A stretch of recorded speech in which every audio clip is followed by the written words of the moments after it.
जय हिंद दोस्तों, सैनिक समाचारों में आपका हार्दिक स्वागत है। सबसे पहले बात करते हैं हेडलाइंस की। हेडलाइंस में बात करूंगा, जवानों को कम्यूटेटेड पेंशन देना एक सरकारी बिजनेस, नए सीडीएस साहब पर अब एक सस्पेंस बरकरार और पेंशन रिवीजन पर आया नया मोड़।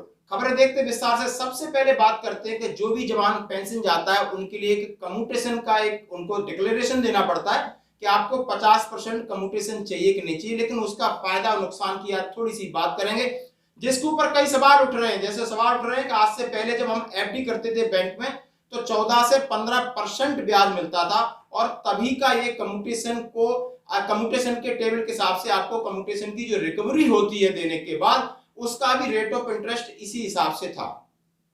लेकिन एफडी का ब्याज दर तो 5 से 6% बहुत आके नीचे आ गया है। लेकिन जो हम कम्यूटेशन की राशि लेते हैं दोस्तों, जैसा हम आप सभी जानते हैं कि हमारे पास कम्यूटेशन की राशि जिसमें बोलते हैं आपका पेंशन इंटू 12 और जो आपका फैक्टर है एज फैक्टर वो लगा के कम्यूटेशन तय होती है। जब वो ईएमआई के तौर पर वापस रिकवरी करती है तो सरकार बहुत बड़ा ब्याज लेती है दोस्तों, और इस ब्याज को कम करने की जरूरत है या उस ईएमआई का जो टाइम पीरियड है उसको कम करने की जरूरत है ताकि जो सही फायदा है जवानों को केंद्रीय कर्मचारी को वो मिल सके।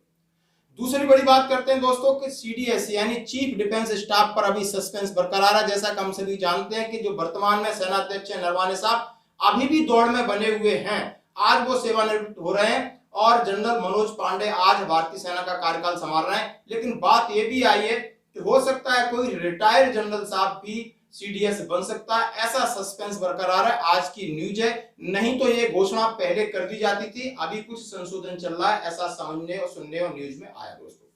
एक और बड़ी बात करते हैं पेंशन एरियर को लेकर के। जैसे एक आपने देखा होगा एक ईमेल गुलेरिया साहब की तरफ से गया था और उन्होंने उस ईमेल की सारी चीजें क्लियर की हैं कि आपने जो लिखा है माननीय राष्ट्रपति जी और सुप्रीम कोर्ट के लिए जो आपका वर्डिक्ट आया था पिछले महीने, जो वर्डिक्ट आया था उसी हिसाब से आदेश दिया गया था कि जो सरकार ने के जो आरोपी वन में कोई खामियां नहीं है और सरकार 1 जुलाई 2019 से जो भी इफेक्टेड है उनको पेंशन को रिवीजन करे और एरियर दे।